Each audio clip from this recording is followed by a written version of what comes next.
My name is Lou Venturelli. I'm at the Center for Student Success at the New Jersey Council of County Colleges. We've been operating for a little over a year now and enjoying the successes of being part of this Kresge network that New Jersey were recently named a recipient of some funds for Center for Student Success initiatives, us along with California and Connecticut. So we're so very delighted to be a part of that. And it's because of all the work that we do here and the work that you do on your campuses that New Jersey is receiving this recognition. So in October of 2013, we worked with your Phi Theta Kappa chapters on your campus, some of the best and brightest students who probably would have done well with student services or not, being in class or not. They're very bright students, but we were trying to think of ways in which we can engage those students on your campus who are struggling to meet the challenges of being a part of the college program. And so we worked with your student leaders who are already programming some innovative things on their campuses to start the New Jersey Community College Completion Challenge. So they were students engaging their peers in conversations about completion. And we're delighted to let you know that Dr. Risley from Phi Theta Kappa looks to New Jersey as a leader state on all of this, being the first state to have organized collectively 19 out of 19 colleges we have voluntarily participating in a week-long series of completion-based events on your campus run by students themselves, some of the most important stakeholders in their own success. So during that week, we went around to the campuses and videotaped and captured some of the great programs that were occurring across the state on your campus. And we wanted to show a brief video. So if you can indulge with me here. And you might see some familiar faces. Some people actually who are sitting in this room here today are part of this video, and I thank them all, including the Phi Theta Kappa advisors across the state for being so incredible throughout this entire process. So we'll start it up.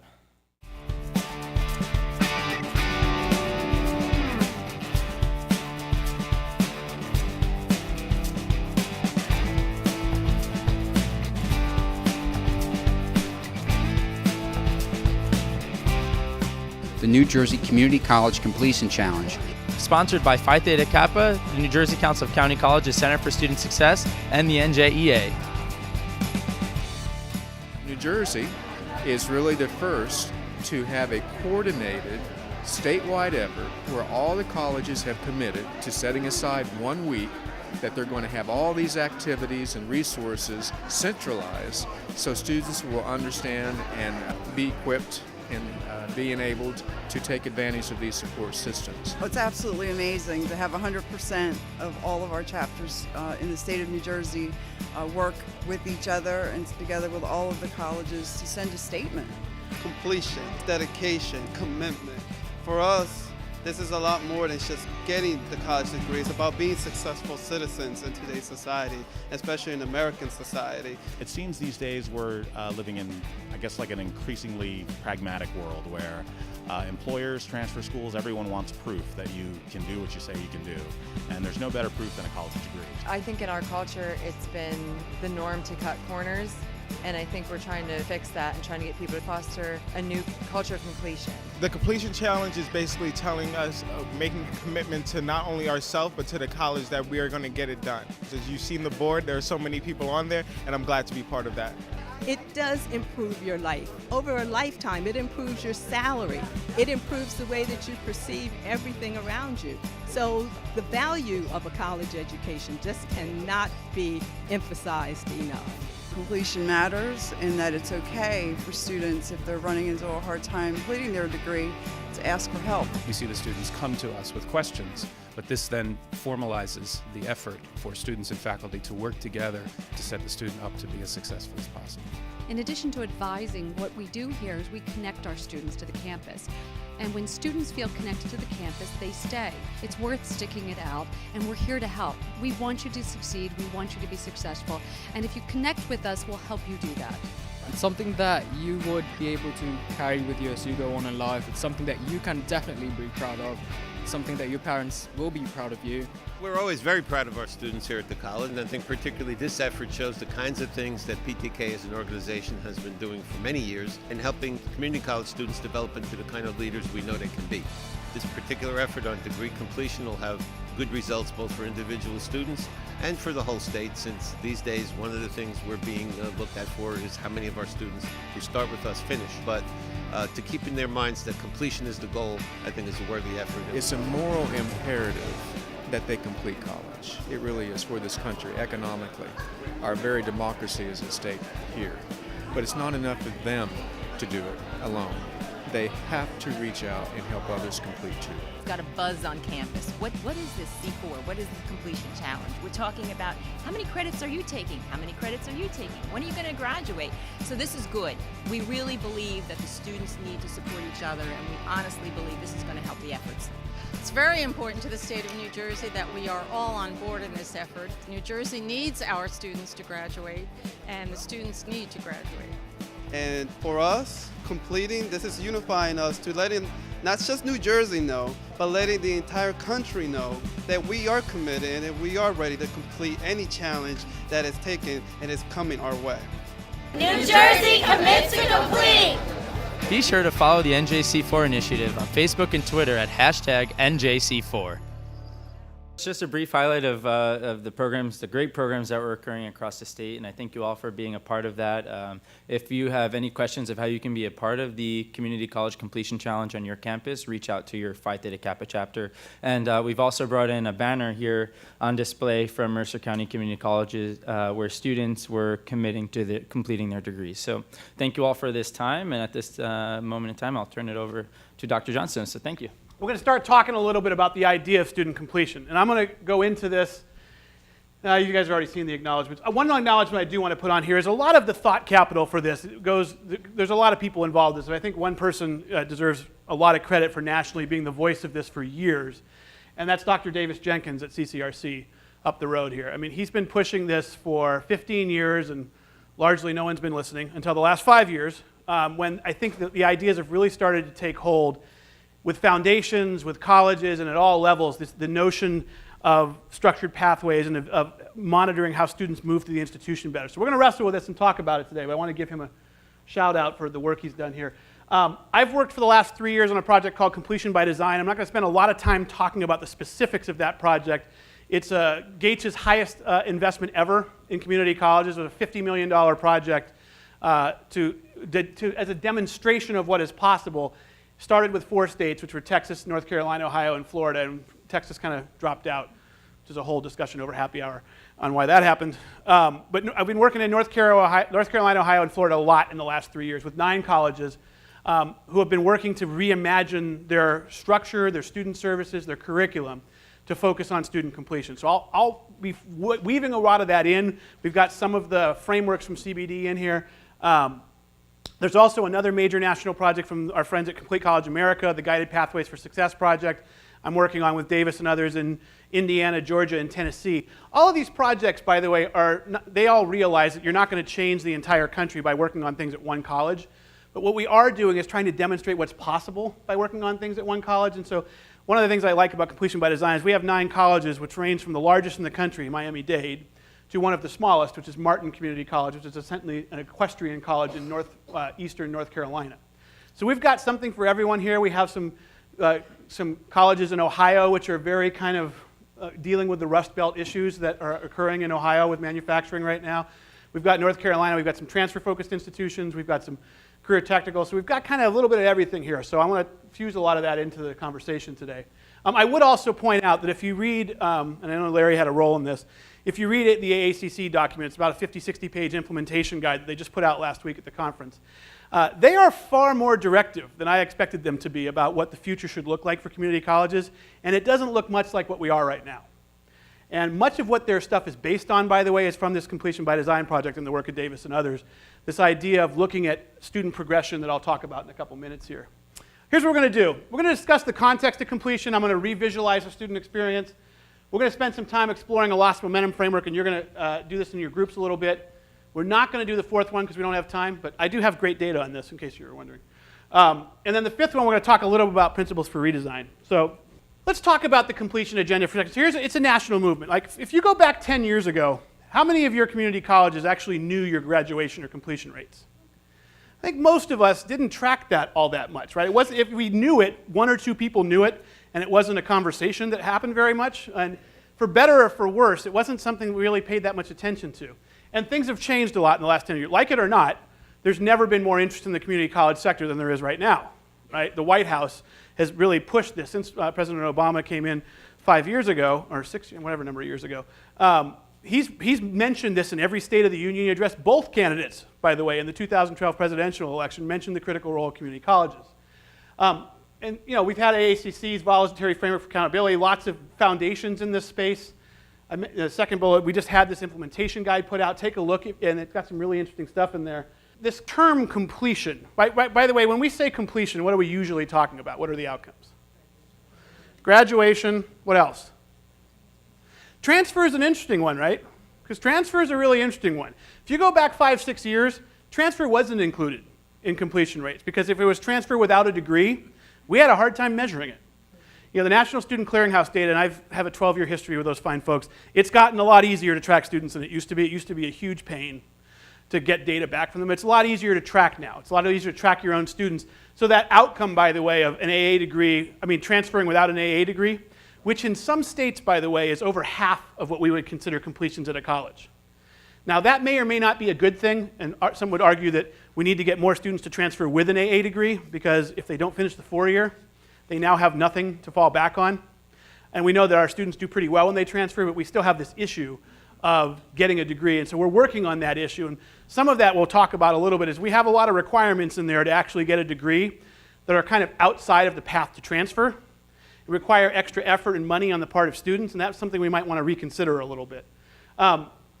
What's the other thing that is in this completion discussion still? Certificates, right? And this is an interesting debate too, right? We had this whole conversation about certificate. For a while, we didn't use certificates as a measure of completion in community colleges because it didn't fit the kind of prototypical junior college model, right, of AA transfer first 2 years of a 4-year. When in fact, at many schools, you have far more certificates of labor market value than you do degrees and transfers, depending on your certain mix. And certainly it's a big portion at a lot of colleges. There's a debate on the certificate side, of course, of how long of a certificate do we count in completion rates, right? The idea, we have some 1-year certificates. Most people think that counting 1-year certificates is a good idea. We have some shorter term certificates that we may or may not want to count in completions, depending on whether or not we think they have labor market value. So nationally, the movement on this is to only count ones of a year or longer. It's a debatable point, partially for a reason I'm going to talk about in a second. But that's basically, when we say the completion agenda, that's who we're talking about, right? The people who are trying to get an AA degree, to transfer, or get a certificate. So the question is, who does that leave out? And so here's a study that we did in California. Peter Barr is a researcher at the University of Michigan, and he got access to the entire California database, which is the largest database of education anywhere in the world. It's the California Community College database. It's 2.5 million students, tens of millions of records a year, and he actually took all 280,000 students who entered the California Community College system first time in college, and I think it was fall 2006. And he threw them all into a big statistical technique called a cluster analysis, actually what Malcolm Gladwell was talking about earlier, where you try to separate behaviorally outcomes. And so he found some interesting clusters. He found a cluster of students who were, and he actually looked at 2 years of course-taking data. So he found a cluster of students who were clearly transfer-focused and they were successful. He found folks who were clearly transfer-focused and weren't successful. He found a group who were cohort-based CTE programs, welding, nursing, auto tech, those type of programs. He found a group of students who were kind of non-credit focused. And then he found this really interesting fifth cluster.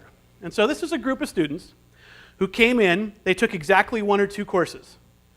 Anywhere in those 2 years, they had a 95% success rate in those courses. Think about that for a second. 95%, not all students who take 1 or 2 courses have a 95% success rate. This group did. And then we never saw them again. So these are single and 2 course takers. They come in, they have 95% success rate, and never see them again. What does the public and kind of legislatures stereotypically think those students, those single and 2 course takers are taking? What are the types of courses? Art. This is where we usually hear basket weaving. What else? Yeah, language to travel to Europe. We get that a lot in California. They think people, so kind of community enrichment, lifelong learning mission, which by the way, historically has been a mission of community colleges in many states. Debatable whether we can afford to do that anymore, but it's still a mission we've served for a long time. Interestingly, that's not the course these guys were taking. What are the top 3 departments you think they're taking courses from? Business is number 1. IT is number 2, and accounting is number 3. Some of you have that on your business. So who are these students? Professionals, right? They're people in the field already. They're doing what I would call career advancement or career retraining, right? So this is actually, by the way, a group that is highly successful. They're coming in, they're getting exactly what they want, and they're leaving. And if you're not careful, they're in the denominator of your completion rate. Because they may be the first time they ever showed up in your system, right? And many of them already have degrees, by the way. Guess how big this group was as a percentage of the whole? 1/3. Now, it's going to be less. This is 6, 7, 8 years ago. California has made a bunch of policy changes that make it harder for those students to get courses because they are lowest on the enrollment priority. Because if you do enrollment priority by number of units or returning students, and you have a limited number of courses you can offer, those students are going to have a hard time finding those courses. But it's really interesting. That was a huge group. So maybe it's 20, 25%. Certainly it's going to vary by state and by region. You know, my favorite example of a nuance in completion rates is De Anza College, was my sister college when I was at Foothill. They sit next to the campus of Apple in Cupertino, California. And so De Anza, if you look at like by mini transfer metrics, are like the 3rd or 4th highest transfer school in the country. If you look at a separate metric, which some people use, which is degrees per 100 full-time equivalent students, it's kind of a metric of how much productivity you have for how many students you have, they rank 973rd in the country out of 1,100 because they have a lot of students who are in industry taking 1 and 2 courses who never have a chance of being in their denominator. They're only clogging up the numerator. And so the question is, when we think about completion rates, are we being nuanced enough in who we include?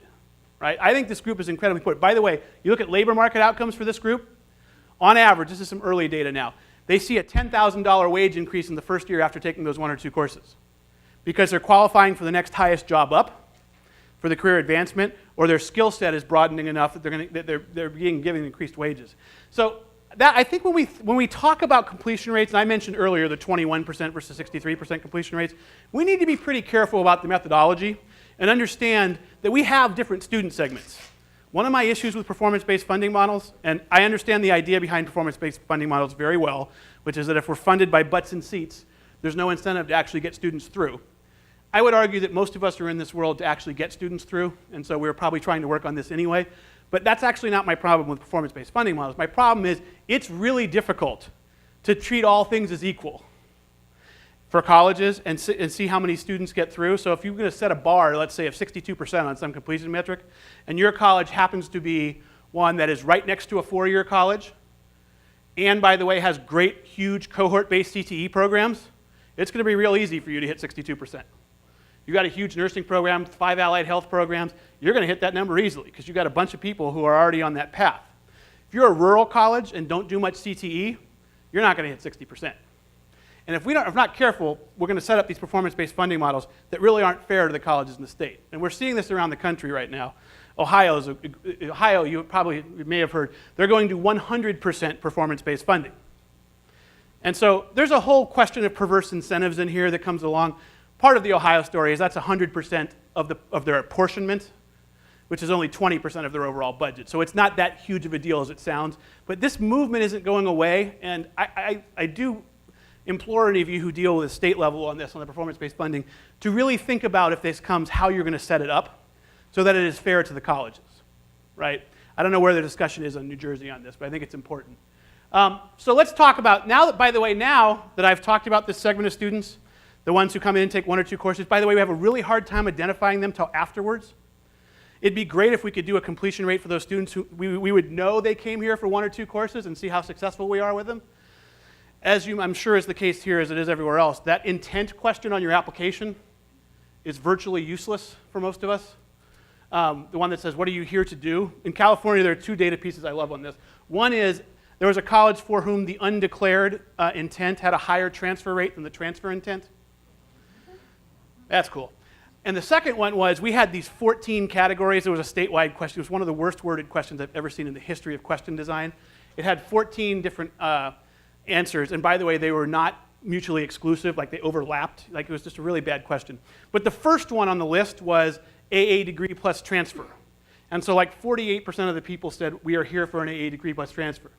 One of my more wicked colleagues in Southern California buried that response as number 9 on the list rather than first, and it dropped to 20%.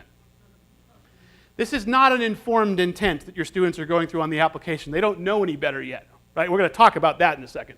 So this idea of how do you deal with this group of students is a challenge. We need to work on this more. I don't have a solution for that today. But I do think as we go down these completion pathways, we need to think about that group of students who's in this kind of career advancement, career retraining mode. This is probably one of the most valuable things we might do as community colleges, and they're relatively invisible. So now I'm going to make them more invisible and ignore them for the next 90 minutes and focus on those. So we also have significant work to do on our AA transfer and certificate pathways as well. So we're going to talk about those guys for now.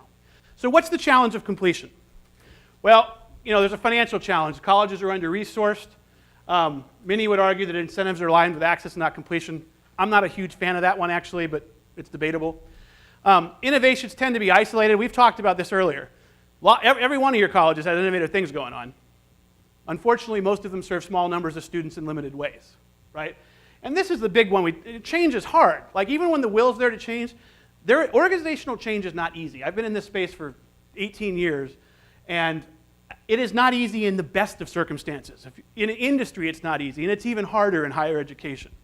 I would ask you, the dominant educational paradigm, the setup of our educational structure in higher ed, what year do you think that was developed in?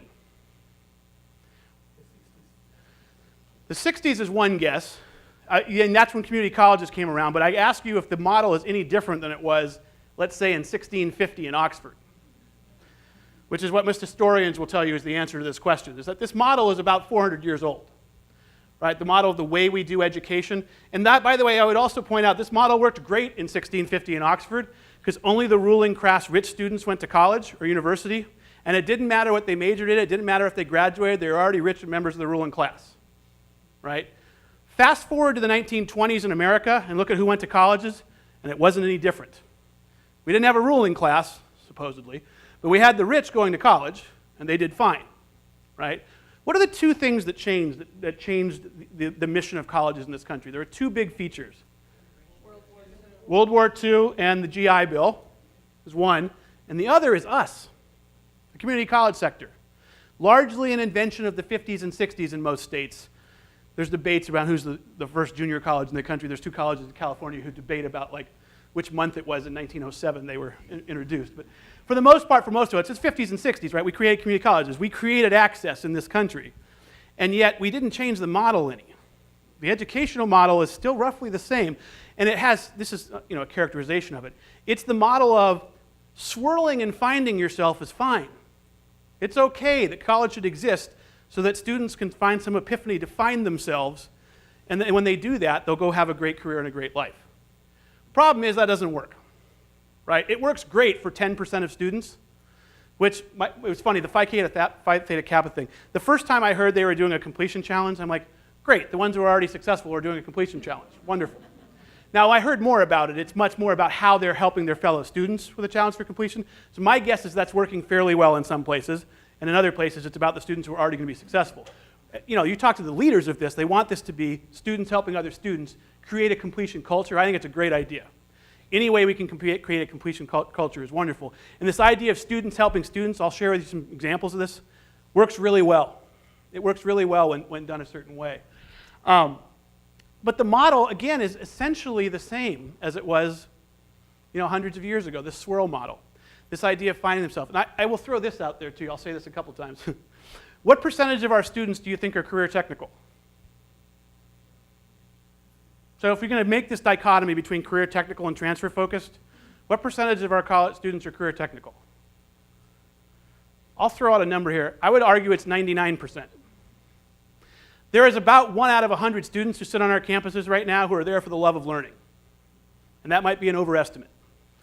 So if your goal in higher ed is to give students a love of learning, we've got the right system for that. It doesn't work very well, but that's essentially what we're trying to do. If your goal is to give, why are those 99 students there? They're there to get a better job, a better career, and earn wages to pay for their family. And many of them, it's the road to the middle class, if there is a middle class anymore.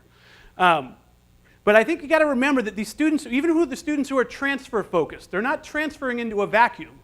They're transferring to a 4-year university from whom they want to get a credential or degree to get a job. It doesn't mean that everything has to be job focused, But it does mean we need to remember that's why our students are here. They're here, as the video said, to improve their lives and to get better careers. And so yes, I am a firm believer in a liberal arts education that there are certain ineffable qualities we want to produce in all graduates. But I think we got to think about how we go about producing those qualities and how students get motivated to achieve those qualities while getting something they want for their career. So for students, easy to enroll, easy to drop out. Let me ask you this. You had a bunch of students start in fall 2013. Let's just take a college and say there was 1,000 new students in fall 2013. Does anyone on your campus know how many of them dropped out and who they were in spring 2014? Does anyone actually know who the students who dropped out were? No, right? You know, if they do any of you have a yes answer to that? Do you sit in a place on your campus where you know who the students who drop out in your area are?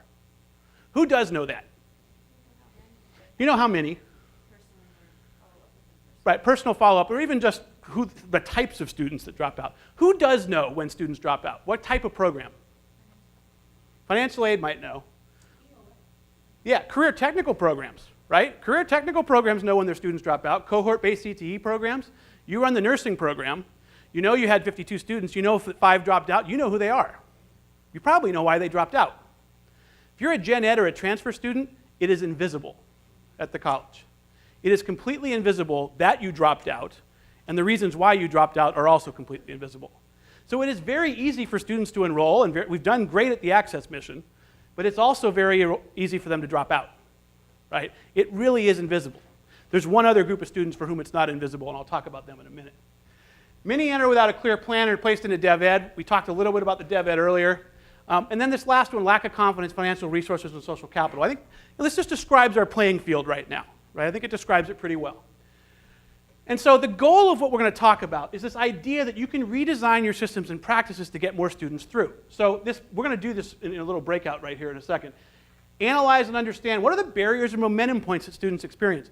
When I came from industry 10, 12 years ago, I'd been working a lot with companies on what I would call customer lifecycle management, which is the idea that when you are interacting with a company, there's a point at which you start your interaction with a company and become a customer, and you have a life cycle with them through when you stop being a customer.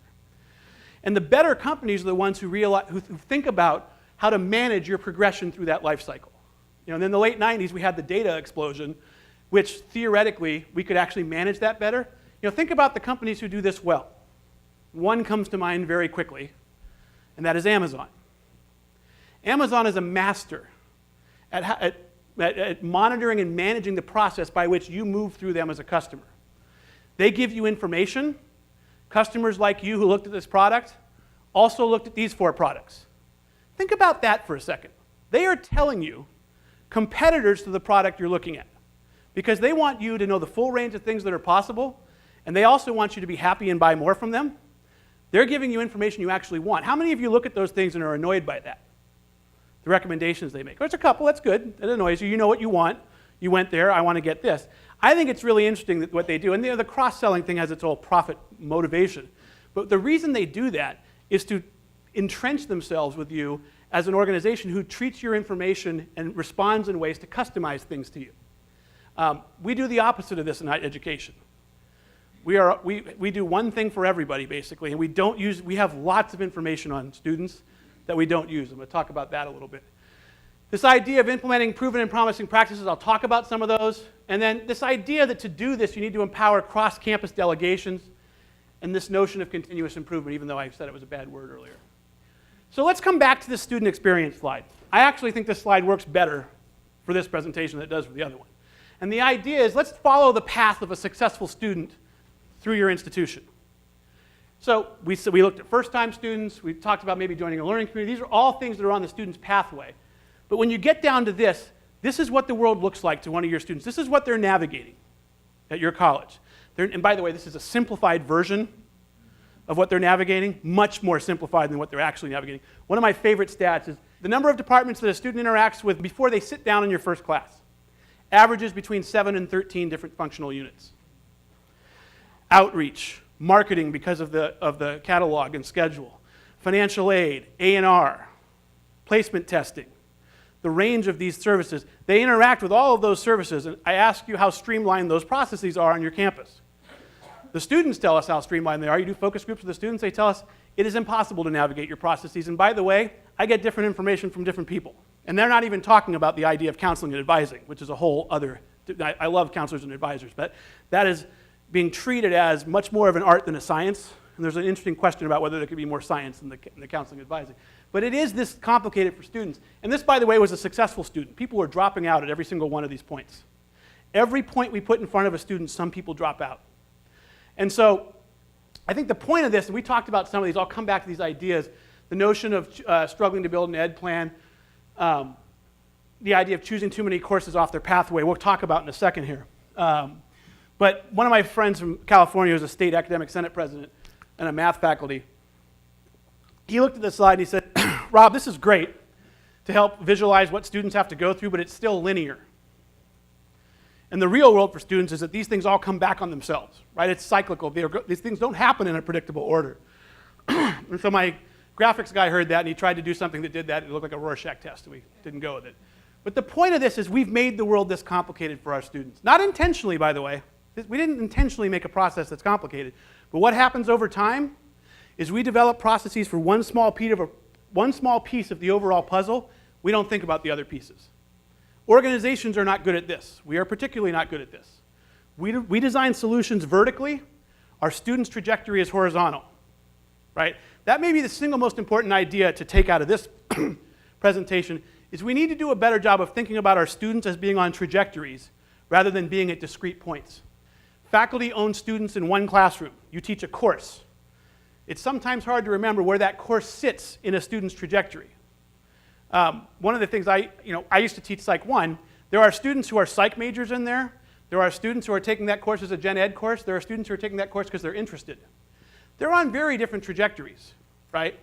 Not as big of a deal in psych, which has a high success rate. It's a much bigger deal when you're on the other side of a house in something like statistics or intermediate algebra, for example. What pathway those folks are on matters a lot to them. So let's do this real quick. We had this thing, and this was something that a couple folks at Gates, Mark Milliron, who's now at Civitas, and Debbie Greif, some of the thinking, they put together this loss momentum framework. It's the idea that all students who are attempting to complete go through a predictable set of stages, right? How we define each of these stages really isn't all that important, but the idea that connection defines what students do between when they're interested in your colleges and they apply. So this is all of the upfront stuff, right? And there are barriers, by the way. There are both loss points and momentum points that can occur at each of these stages. So there are some things that happen here that are great momentum points for students that really get their interest up in college, get them moving towards your college. There are some things we do there. There are also some things that cause them to not want to come to college. So one of the things we talk about doing, we're going to do it in a second in the breakouts, is what are some of those things that are both barriers and momentum points at each stage? An entry is when they enroll to completion of gatekeeper courses. And gatekeeper courses isn't just dev ed. It's the first course in those pathway sequences that are often gatekeepers for many students. You can call it gateway courses too. I'll talk about these afterwards.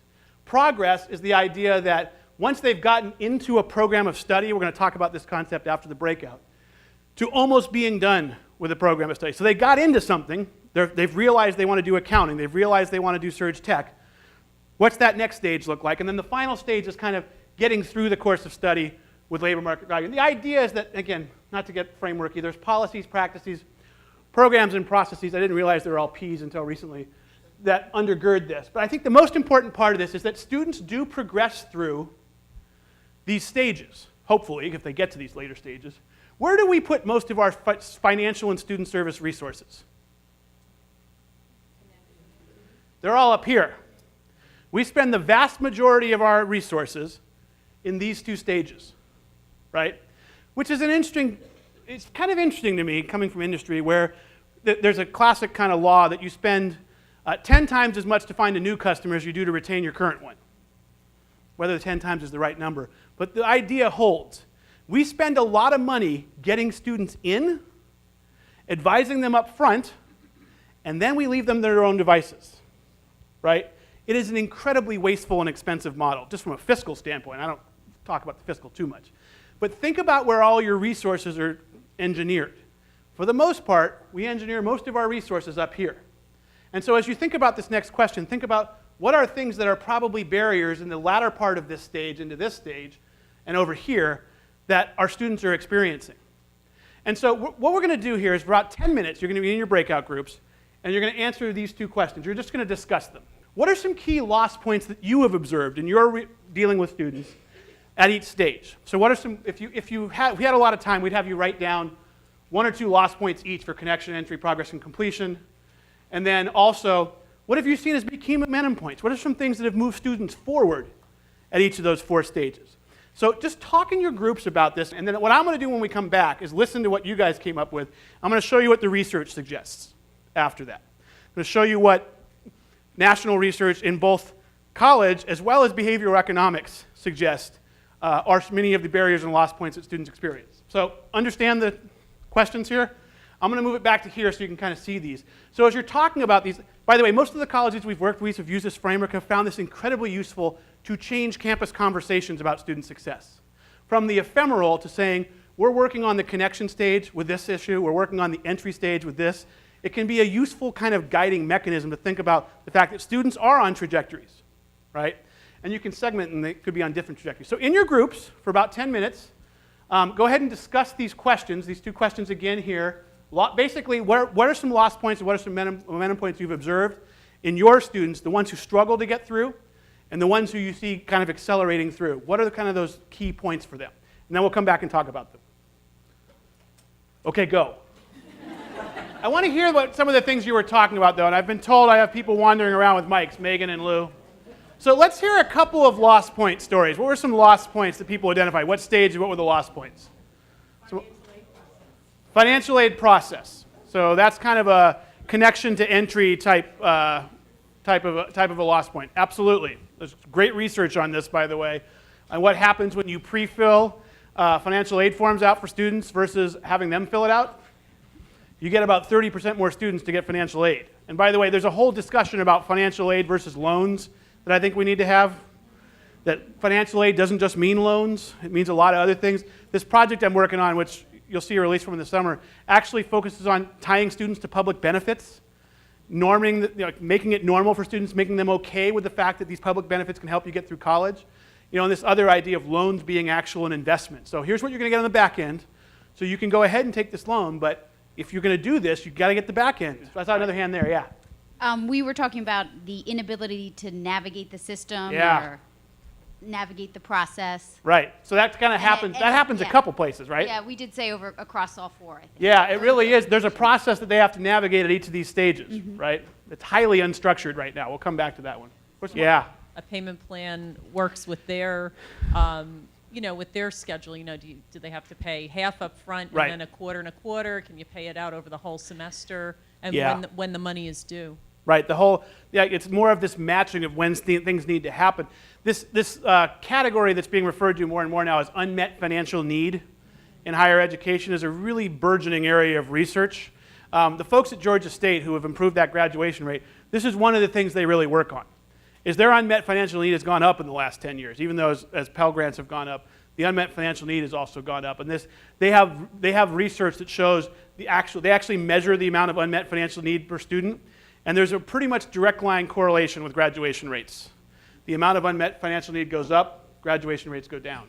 Probation, being placed on probation. Yeah. A program that I coordinate, looking at the data, probation's there to say, here's a warning, kind of get back on track, but somewhere between 50 and 60% of those students don't even register for classes in the following semester, and it's kind of having the opposite effect. So this is one of the thunder moments I ask you, usually a little later, but I'll talk about it now. The question I asked is, what are the only 2 times we communicate to students about their progress toward the degree? Probation and graduation. These are absolutely, historically, the only 2 times we give students information about their progress towards the degree. Some people might say course grades. Course grades don't give you information about progress towards the degree. They give you information about what happened in one course. Students could have a 90% success rate in 50 courses and not graduate if they're the wrong courses, right? So that concept of how do we communicate information to students about progress, I'll come back to it. But the probation is one of 2 answers to it. And by the way, as you noted, most students who go on probation, it's too late. I don't know how many of you have probation programs that bring even 30% of them back into degrees. it usually, for the most part, doesn't work. Yeah?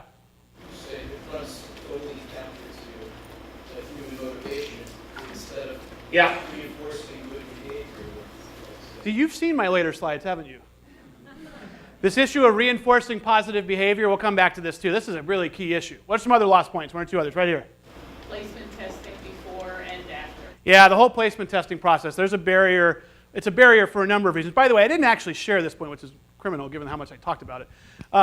The research from CCRC, looking at, if you look at the historical placement model of the number of students who are overplaced versus underplaced, where do you think that data lies? What percentage of students, who would you expect there to be more of, overplaced or underplaced students? Absolutely underplaced. Some estimates between 33 and 40% of students under the traditional model are underplaced, and between 7 and 9 are overplaced. So the model, again, is set up to underplaced students. Remember, most of these students got Bs, at least, in their math and English courses in high school, and we then tell them, you're not ready for college. Not only are you not ready for college level work, you're going to not get there for 4 semesters. It's incredibly crippling to some of these students, to their psyche. They already have issues with confidence and motivation. We're telling them, all that good work you thought you did, doesn't matter. We do this a different way. Yeah, in the back. Is all the hoops they have to jump through Yeah. back into the probation, satisfactory academic progress, mental GPA, versus the GPA necessary to stay in a program? Yeah, so all of those, the various hoops they have to jump through. First of all, do they know what the hoops are? No, I would argue, is the answer to that question. And secondly, how easy of a process do we make it for them to actually make progress? That's another good one. Give me one more on the loss side. Here. I give you 2, the satisfaction due to a dispute with a professor in a class, and so a bad class experience, and the math requirement. Yeah, so the math requirement's a big one. We have decided that you need a course equivalent to college algebra to get a college degree. It's an interesting, go back to the earlier question. Is that the right question to ask? I'd argue the better question is what math do most students need in the real world? I think that's a better question. If the answer to that, by the way, is college algebra, so be it.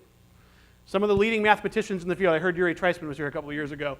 Yuri Treisman and Tony Carnival, who does the Workforce Center at Georgetown, is probably the most well-known workforce guy. Both of them say, unequivocally, that most students do not need the math that's in the algebra sequence in the real world. So which question do we want to answer, and what kind of barrier do we put up? What was the second one? Satisfaction due to... Yeah, there's kind of the Pandora's box, right? Like what happens in the classroom? Within the 4 walls of the classroom, are we getting better at producing outcomes? You know, the learning outcomes movement, theoretically, among many things, was about getting better at producing learning. For many reasons, I'd argue that hasn't happened, partially because of the formality of the process. But there is a question about, are we getting better in the classroom? Are we creating conditions for faculty to feel safe and comfortable sharing with their colleagues where they feel like they're struggling and where they're doing well so we can learn from each other? I would argue at most of our places that doesn't happen real well. So I think it's a good one. One more up there. I'm sorry, just would a lack of fully trained faculty prepared for the classroom environment be considered a factor? Yeah, so say more. I think yes, but say more. When you say fully trained faculty, what do you mean? What are faculty trained in right now? Well, in their content. Subject matter. They're trained in content right. or subject matter. That's the only thing we use to for me, we have an influx of adjuncts who are experts in the business world, but not experts at managing people or the experience of the classroom. I think, by the way, we could spend about an hour and a half on the adjunct versus full-time question, because the general perception, by the way, is that full-timers are better at producing learning than adjuncts. The data on this, by the way, what data we have suggests there's actually not that strong of a relationship. And I ask you, why is that? Because you just described 2 really interesting people. Someone who went to school and studied accounting and got an master's in accounting, and they came straight to teach at a community college, versus someone who was an accountant for 10 years teaching at a community college. Now, neither one of them was trained to teach. There's no assumption that the full-time faculty member has been trained to teach either, or trained to deal with student services issues or student progress issues. I don't throw this on faculty, I throw this on us. Our conditions for hiring historically was, do you know your subject? And for adjunct instructors, is it, can you please show up Monday? Right? I mean, which, I've been there. I mean, we're short 5 math people. I know this guy, took math. He took math once. I mean, no, so the qualifications is all about the content though, right? Go back to that Valencia thing I talked about earlier. They've taken the other approach to it. They say being a faculty member at Valencia is not about content. It's about teaching and learning. And they've put that stake in the ground, not to beat out faculty over the head with it. I mean, you look at that model, faculty drive it. They say, we're going to work on learning in the classroom. They have an onboarding experience for new faculty. We're focused on how do we produce more learning and better learning and deeper learning. I think it's a really interesting idea. How about some momentum points real quick? Connection with the college. A human face of the college. Okay, I'll do this now. I guess I'm doing this way anyway. So what's a group of students who comes to your campus, those of you who have this group, every fall, who actually on average doubles the completion rate of other entering freshmen? In a gen ed curriculum. It's not a CTE group. So they come into your pre-transfer gen ed curriculum, and most of them, in some schools it's triple the average completion rate of other entering students. Dual enrolled is a good answer, and the answer is yes, they do double things. We'll come back to them, though. Athletes.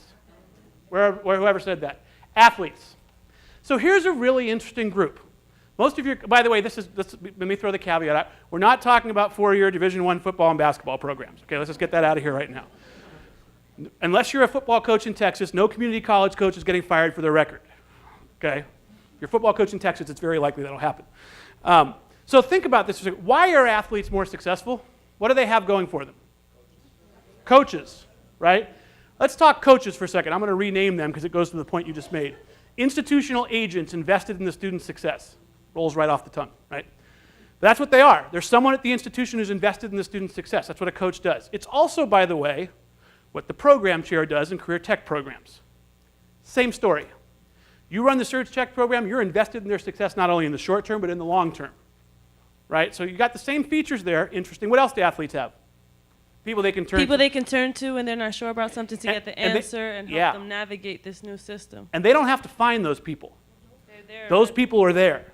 Even if you don't have an athletic counselor, I was an athlete. Like, I didn't have a lot of problem figuring out what classes to take. I was a baseball player and I blew my knee out, so I stopped playing baseball in college. But I still took courses with the athletes every semester at Stanford because they always took good courses that were easy to pass. And maybe I did that for the wrong reason. By the way, my favorite one was Petroleum Engineering 103, which was known as Rocks for Jocks. So maybe I came into this world a little the wrong way. But and by the way, that's even an interesting one right there. The athletes know which courses they can get through better. Do your average student know who the easier professors are? Yeah, we've created this game, right? We want this to be about learning. It's not. We've made it not about learning too. Students, the ones who have resources, use Pick My Prof and all that stuff. We blame them and the services for that. Those are the ones who know how to navigate systems. Yeah. So many of our students that have questions and they go to different departments, they're getting the wrong information. And if they're not getting that information, they're getting bounced from department to department, and they're getting lost in this process and this system. It's so do athletes need to navigate the system? No. They have the resources that help them navigate it. Right? What else? They have motivation. Right? Someone else said down this eligibility issue. So eligibility is two things, right? There's a minimum GPA they have to keep. And by the way, most of them want to transfer and play at the four-year school. You play your first semester, you got 5 years of eligibility. And if you take 4.5 years to get through your community college degree, that ain't going to work, right? Now, I mentioned that one for a reason, which is something has changed for the rest of our students in the last 2 years around this idea. Now, anyone who is on financial aid is on the same ticking time clock. Now, I don't think we've quite gotten our heads around how important this is. Because what's your average time to degree at your college for those who are successful? 3.5 years if you're lucky. 3.5 to 4 years. My college in California is 4.5. Students have 5 years, essentially, of financial aid eligibility if they're continuously enrolled.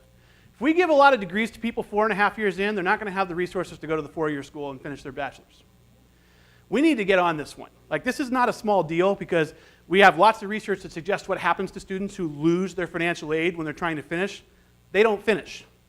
And most of them have racked up student loans. This is a big deal, this financial aid. But they are now just like athletes. They have that same ticking time clock. Anything else the athletes have? Structure. Yeah, they have structure, right? There are not a lot of athletes worried about what classes to take. They know what classes to take, right? By the way, so do the cohort-based CTE students. There's not a lot of nursing students in their second semester going, I think I'll take Latin. They know exactly what they're going to take before they got there. They knew what their 2-year progression was, right? Interestingly, so did you when you went to grad school. We don't show up at grad school unless you're in the humanities. We don't show up at grad school and go, hey, I wonder what courses I'm going to take. You know what you're going to take, right? It's clearly prescribed. We do the same thing for athletes. We do the same thing in cohort-based CTE programs. We do the same thing for honor students. I love honor students, but we give them structure and support. They were already going to be successful. Right? Structure and intentional support are two really interesting features that we're going to come back to. But that's a big story about the athletes. Now, the one thing is, can we do for others? By the way, there are still issues between athletes and faculty. I'm not saying that's not a complicated thing sometimes. And the other thing is, well, the question is, can we do for everyone what we do for athletes? Maybe the answer is no in the totality, but what is it that we can do that's more like what athletes experience, what cohort-based CTE students experience, what honor students experience? Yeah? Education plans. Yeah, ed plans, right? So this is one of the momentum points, like the idea of structure and ed plans. I'll come back to a couple of these. You'll see that in a second on these slides. What else? How about professors act as coaches and mentors? Yeah, the whole coaching mentoring model with professors. There's some colleges who've tried this. It's worked really well. You got to train. The faculty have to buy into it. It's got to be clear what they're doing. You have to have good professional development around it. But the idea that there is someone at the institution who's made a personal connection with a student, it's a big deal, especially for students who are low on motivation and social capital and confidence to begin with. There are colleges who go down this path, by the way, who assign every incoming student after the first semester to a faculty advisor, and they require that they meet with them to get a registration code. If they don't meet with their advisor, they can't register for the next semester.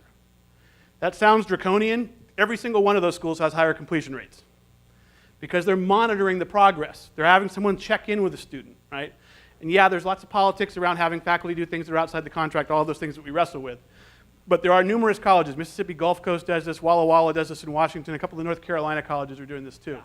Something like Dean's List and PTK. Yeah, so some positive feedback, right? My favorite example of this is from Florida State, although it's probably the worst name for a program like this. Florida State has the good and bad list. Now they don't tell students they're on the bad list. That's not what they're doing. But what they do is every semester they run a list of students whose GPAs either increased by 0.3 over their average or decreased by more than 0.3 over their average in that semester. To the ones who decreased, they said, hey, we saw you have a tough semester. How can we help? Contact the student using information they have. To the ones who increased, they said, great job, you had a great semester. What's next for you? They targeted the message to these students. I'll come back to this idea of targeting messages. You don't need complicated technology to do this. You already have all the technology you need to do a couple of the things I'm going to suggest like this. On my pre-nursing thing, which I promised I'll get to, I will do too. We just initiated lately here at Mercer the First 30 initiative. Yeah. That focuses in on the student coming in their first 30 credits. What do you do with them? Right now we are enlisting the students with our academic coaches that will be contacting the students. Yep. They're emailing with them and, you know what I'm saying, setting up a creating an interaction, managing the relationship with the students. Yeah, I think it's a great idea. That's a potential momentum point. So we'll keep talking about this. Let's look at some of the loss points, and these are, you guys hit a lot of these that have been found in the research. So if you go to Connection, you have the under-application issue, right, which is that students don't think they're college material. No one's ever communicated to them they could be successful in college. Why would they expect to be college material? By the way, it tends to be correlated with both income and ethnicity. So we have students who already are challenged by socioeconomic status who are being given the message, you're not college material in high school. Students delay entry into college. You know, there's this whole, I can get a job for $16 an hour or I can go to college. Because we've made it somewhat, even with relatively low tuition, it still costs to go to community college. We've got this issue here where some of these students think they can't take that time to go to college when they can get a job to pay for what they need to pay for now. This sounds like we're railing on counselors, which we're not. Apologies to counselors and advisors in the room. What we're talking about here is, how does counseling work at most of your colleges? How do students avail themselves of counseling? They have to sign up, right? Most of your colleges. How many of you guys do mandatory now? Where students have a mandatory counseling assessment beforehand. Where is that? And what do you, so when did you put, it's walk-in though? So they're still signing up, but it's mandatory that they do it. Right? At most colleges who don't have that kind of rule, it's very interesting. The students, if they raise their hands, get a counseling appointment to help them with ed planning. How long is that appointment usually? 25 to 40 minutes, 30 to 40 minutes. And so in that 30 minutes, you're trying to assess everything that's ever happened with a student and tie them not only to a program at your college, but to a career. It's a pretty difficult endeavor to use that 30-minute session as the way to do that. So I think what you get is a lot of program-specific guidance. The other thing I'll say about my friends who are counselors, I don't know how many counselors there are who know what it's like to be in the field of the 50 programs you have, right? They don't know what it's like to be an accountant or a phlebotomist or a business analyst or an IT specialist, right? So they're tasked with the idea of matching people to careers that they actually haven't participated in. Now, some colleges do this by matching counselors to certain areas, right? You have one kind of science-focused one, but it's still a huge challenge, right? One of my favorite examples of what a college did with this, college in Texas, the day before classes start, all faculty come to campus and sit in their offices, which, again, happens sometimes, but they sit in their offices for this special purpose, which is not to counsel students generally. They're there to tell them what it's like to be in their field. They talk to the students, I teach business. Here's what it's like. Here's the options in your field. Here are some things you can think about. If I'm the surge tech director, I can tell you, what is it like to actually be a surgical technologist? Do you like blood?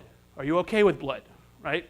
They actually talk to students about their careers. This is not a career day. This is actually faculty talking to students about what it's like in their field.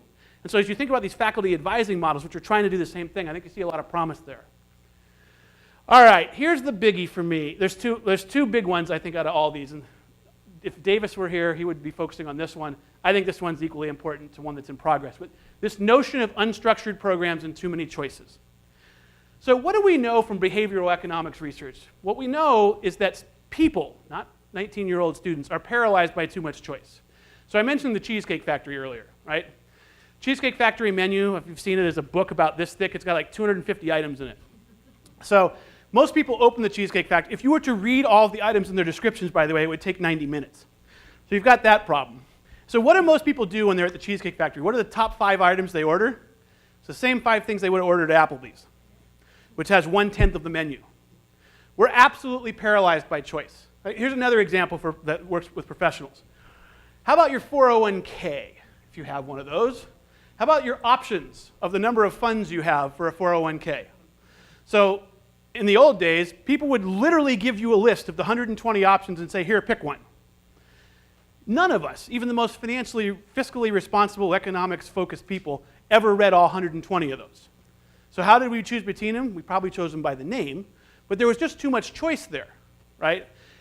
Too many choices of funds. You know, maybe you like that type of thing, but when I see a list of 100 things, I'm not looking at that. Now they're grouped into categories, right? They're grouped into categories which end up asking you a couple simple questions. You get down to 3 or 4 choices. We can make 3 or 4 choices, right? Retail, again, Malcolm and Dr. Moskowitz have partially caused this problem by giving us way too many choices, but the idea of actually helping us select between those choices is why retail people put stuff on the end of the aisle.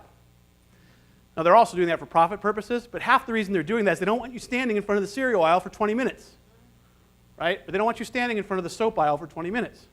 Is soap really that different? I don't know. But we are paralyzed by too many choices. How many degree programs do you have at your institution? 80, 100, 120, maybe? And by the way, what's the only piece of information we give students to decide between them? So we like saying students are undecided, right? We're big on students are undecided. They don't know what they want to do. We can't do structure. What do we do to help them decide? What's the one thing they all get? We say counseling doesn't happen for everyone at most places. What's the one thing they all get? The catalog. So I want you sometime when you're bored, because that happens a lot in your lives, I'm sure. I want you to open the catalog from the page that starts listing your degree programs and read it through to the page that stops listing your degree programs. That 90 to 150 pages is completely and totally unintelligible as a choice mechanism. This is their choice mechanism. It's the only thing they have. And by the way, that is a legal document. It solely exists as a legal document. It is not in any way intended to help people choose. It's the only thing they all get. This idea that people are undecided or unmotivated, I think has a lot to do with the fact we haven't done anything to help them. We really haven't. We list programs.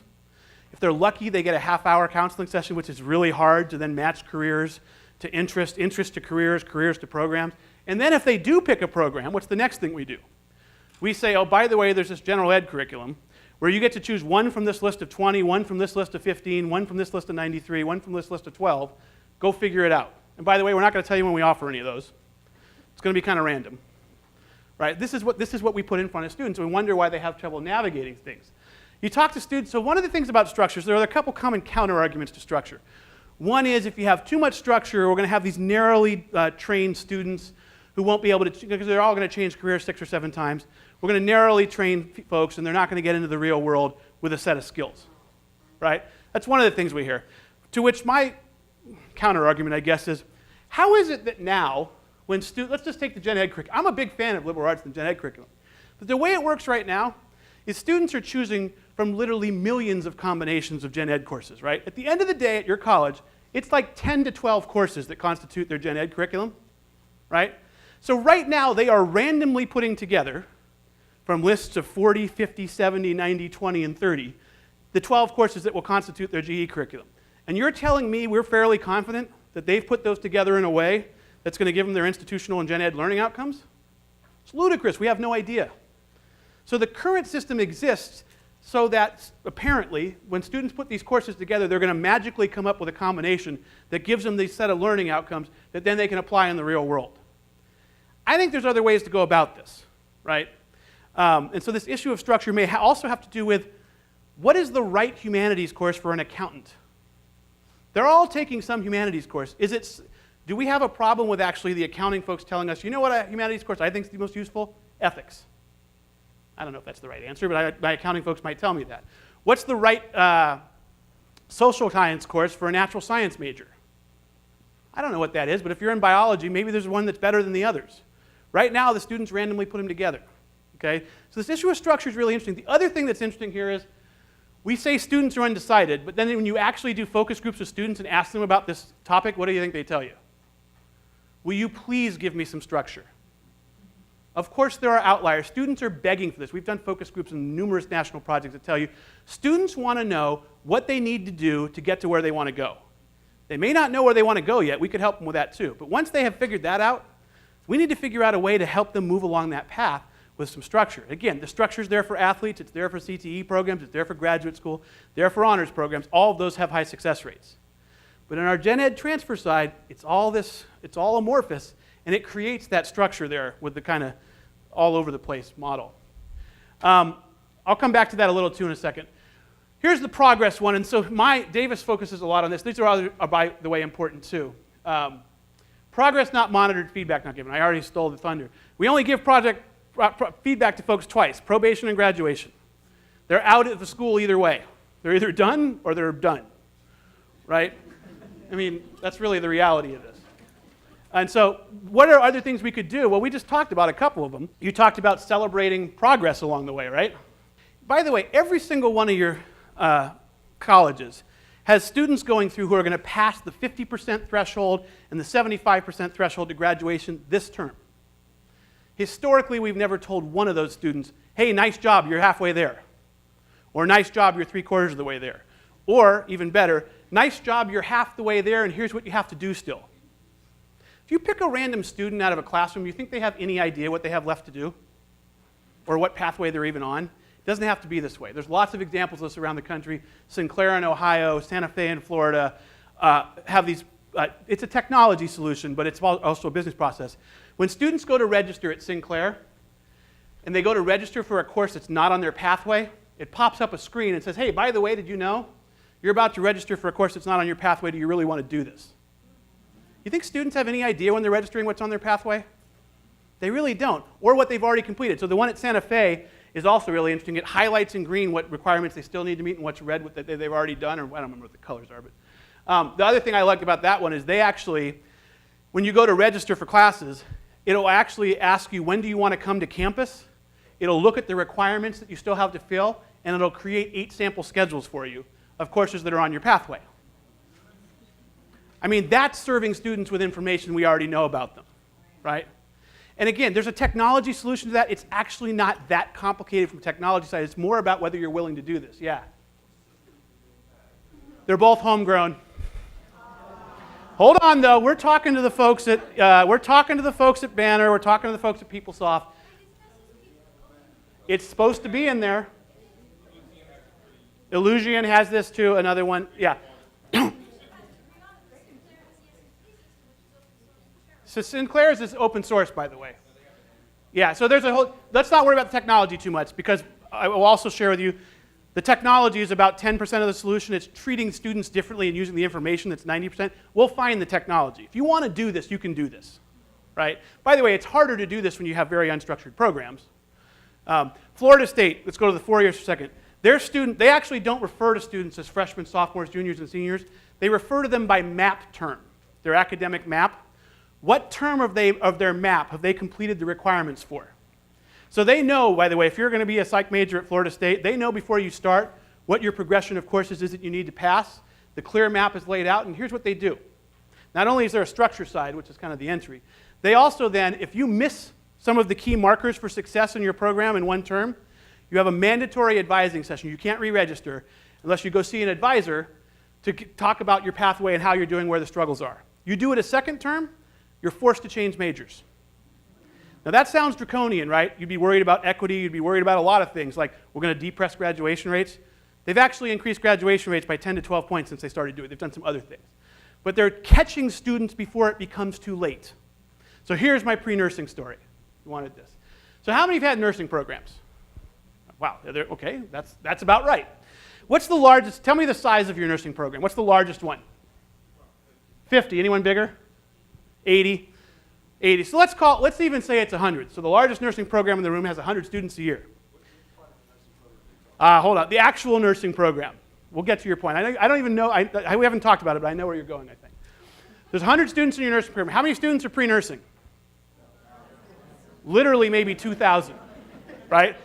So first question, why is that? Why are there so many pre-nursing students? What are they? They want a job. They want a career. They want a well-paying job.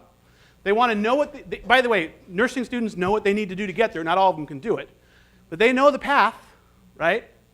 So one thing we might ask ourselves is, can we do for other programs what has happened for, we have lots of programs that have high wages. We haven't marketed many of those programs, so everyone wants to be a nurse, right? So that's one part of the problem. But here's the other thing, and this is where I think we have a moral and ethical responsibility to do something a little differently. You have 2,000 pre-nursing students. If you let in 100 students a year, that means 1,900 a year, and again, I know that maybe it's 900, are not going to get into your nursing program, right? What do we currently do for those students? So what we do in Essex County as part of our progression process is we help the student actually find what it is that really fits their niche.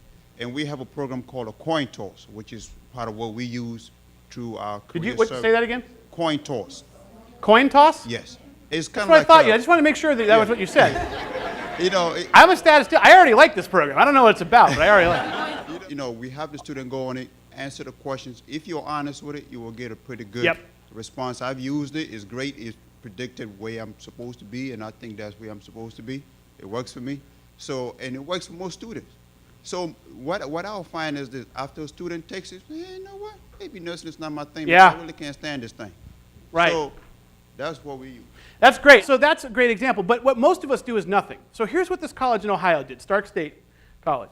They had, so this is under the heading of not progress and monitoring. So they have a 3.0 minimum GPA to get into their nursing program. Okay, this is one of those requirements. Not all of us have that, but if let's just say you have that requirement. So they had 2,000 pre-nursing students, probably actually more than that. They were self-identified. So they went and looked at the actual GPAs of those students who said they were pre-nursing. And they found all the ones whose GPAs were under 3.0. And they divided them into a series of groups.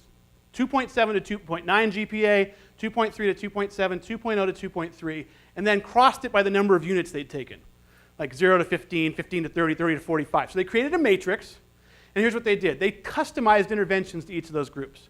To those who had like a 2.7 to 2.9, the upper band, and either lower, actually that group, they kind of did it for all these students. They said, you know what, we see that you're pre-nursing. You're pretty close to the 3.0 GPA requirement. Here's a GPA calculator, a free GPA calculator you can use to figure out how many courses you need to take at what grade to hit 3.0. You think you're at, by the way, I did this once without the calculator. I did it in Excel. This is an incredibly complicated math problem. You're at 2.79 GPA and you've taken 43 units. How many A's and B's do you need to get to hit 3.0? Try it sometime. It's not easy. Even with Excel, it wasn't easy. Right? And by the way, you can do it pretty easy if you assume everything's an A. You can figure out how many courses, by the way, they already, no one knows, we wouldn't know. Students don't know how many courses they need to get an A to hit 3.0. And I would also point out they have a 2.79 GPA. They're not used to getting straight A's, right? Throw in a B or a C, and like when you, I think what I did was at one point it was a 2.72, and you looked at if they had one B and one C, it took like 13 courses to hit 3.0 if you had a certain number of units. By the way, what are they taking in those 13 courses? 13 courses is 40 units. They could have had probably finished another degree. So for that group, what they said, you're close, here's what you need to do. The middle group, which was kind of the 2.3 to 2.7, they said, you guys, here's the story. Here's the GPA calculator so you can see how long of a road it is. You can make it, especially the ones with fewer units, because the ones with fewer units had a better chance. But to the ones at the other end, they started saying, you know what, we have these other great career tech programs that have jobs with real wages. Maybe we should talk about some of these. And then there was the bottom ones, the 2.0 to 2.3s. They called them all in for a mandatory advising session. They said to them, you know what, you are never going to be in the nursing program here. Think about that for a second. That's a big step to take. They had people, they had people crying in their office. I've dreamed of being a nurse. I've wanted to be a nurse my whole life. We don't want to be in the business of dashing people's dreams. We think this is a bad thing. But here's the thing. They didn't do that, and we're not doing that, most of us, right, by the way. They didn't do that. Those same students are going to go on for 2 or 3 years thinking they're going to get into the nursing program. They're not getting in. I think this is actually something we have a moral and ethical responsibility to not let them do this, right? And talk to them openly and say, look, here's the math of this. You know, they'd be better off going to another school. They might get into a nursing program at another school. If they are so devoted to this dream, you got to do it somewhere else. Don't take 3 years to do it here. Now, I think the better question is, what can we get you to that don't have these requirements? Like what you're talking about. Like there are many other fields these folks can get to.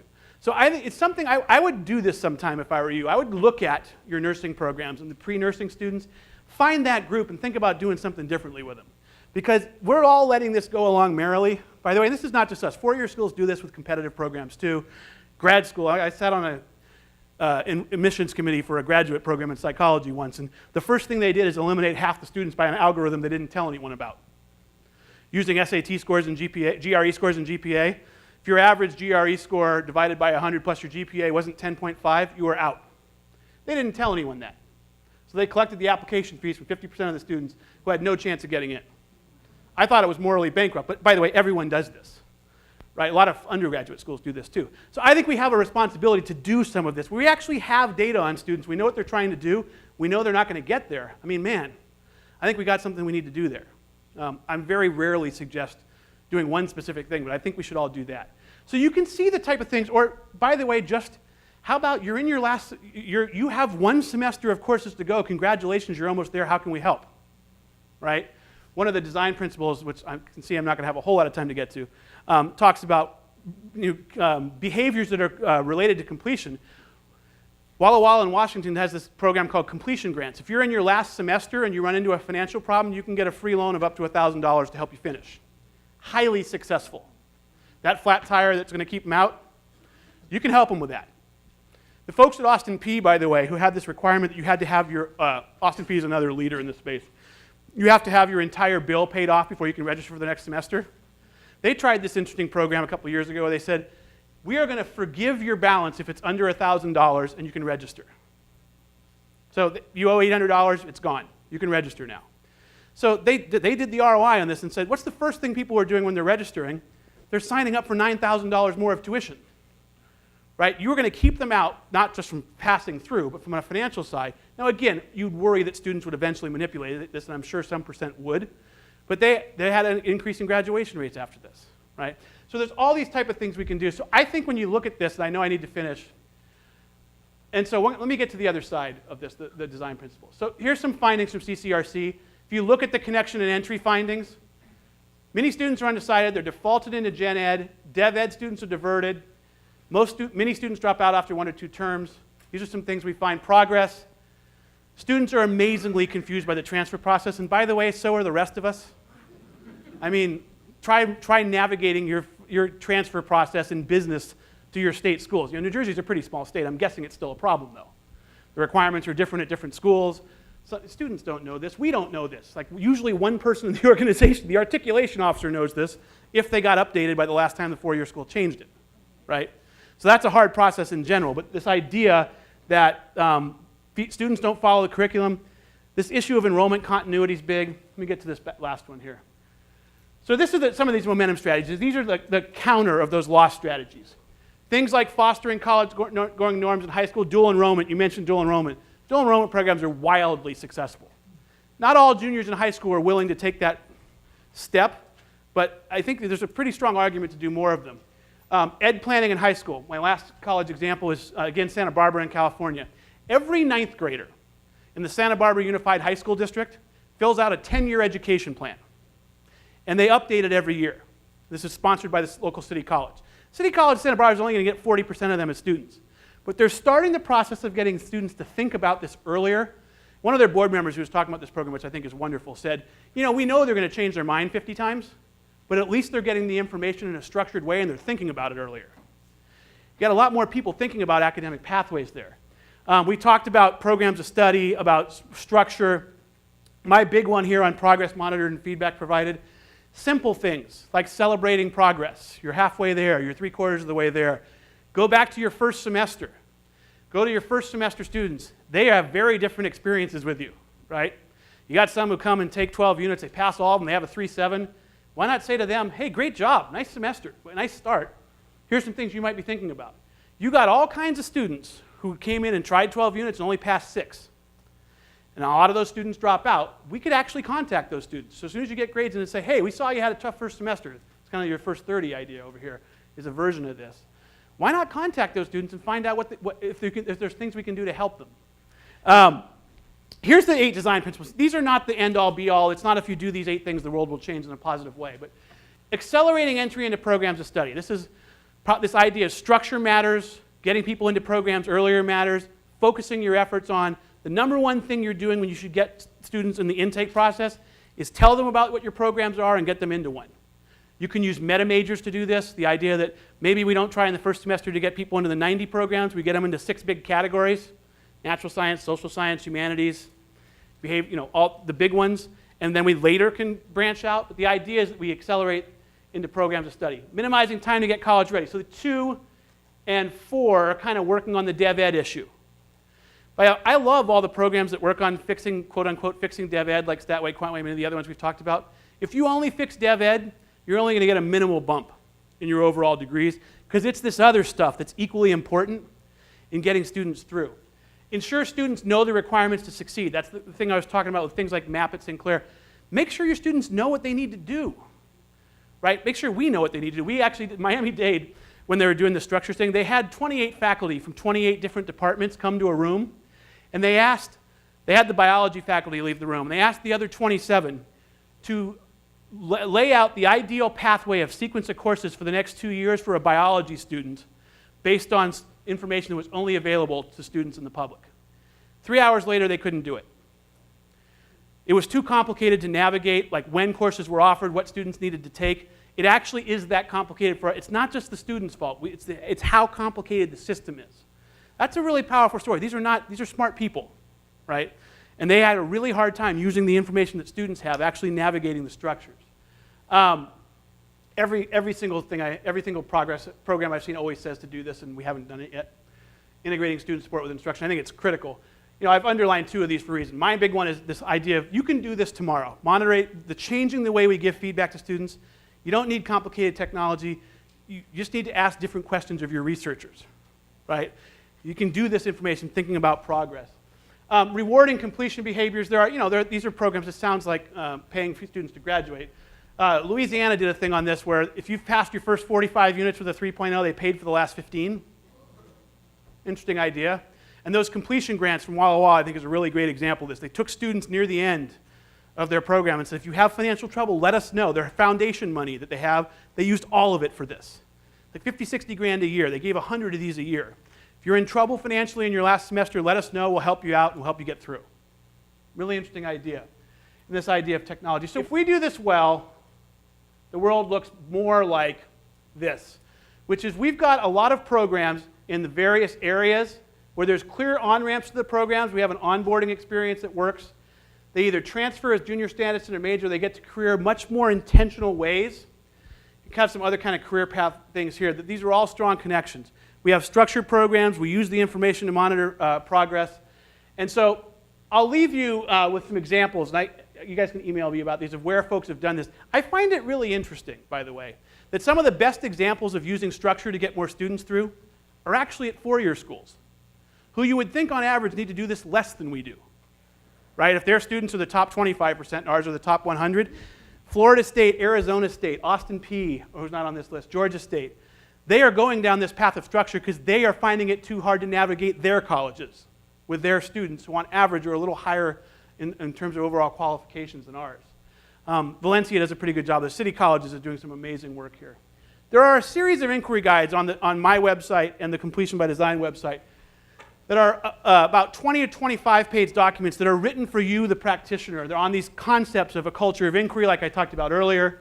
There's one on understanding the loss of momentum framework, one on the nuances of completion, and one on principles of redesign. They're written so that they have lots of discussion questions. They present the topic. They kind of talk about some examples. They have discussion questions. We rewrote them for all of you. We wrote them so that they could be used in the field. You can get them all off my website here under, where is it? Yeah, here. Under Publications and Resources, you can just click through. If you want to use them, take them. And again, there's lots of great ways to start conversations like the ones we had in here. Now, I think this is really important work, just to finish, that we're doing here. And I really want to share again the optimism I have. I started with this too. That if you go forward 3 or 4 years, it's not going to be easy. If we're going to make these changes to structure, we're going to make these changes to how we use information, they're not going to happen overnight. You go forward 3 or 4 years, I really do believe we're going to get fundamentally and transformationally larger numbers of students to graduate than we do now. I am that confident because I've seen it at these colleges around the country. I've seen what Valencia has done. I've seen what some of these Aspen Prize colleges have done. I've seen what the four-year schools have done. It takes intentionality. It takes looking at the data in a different way. It takes asking different questions. I come back to that again. The questions you ask yourselves about where are our students having trouble, how is their progress going, have a lot to do with this. So I think I'll just stop there. Thank you guys very much for your time.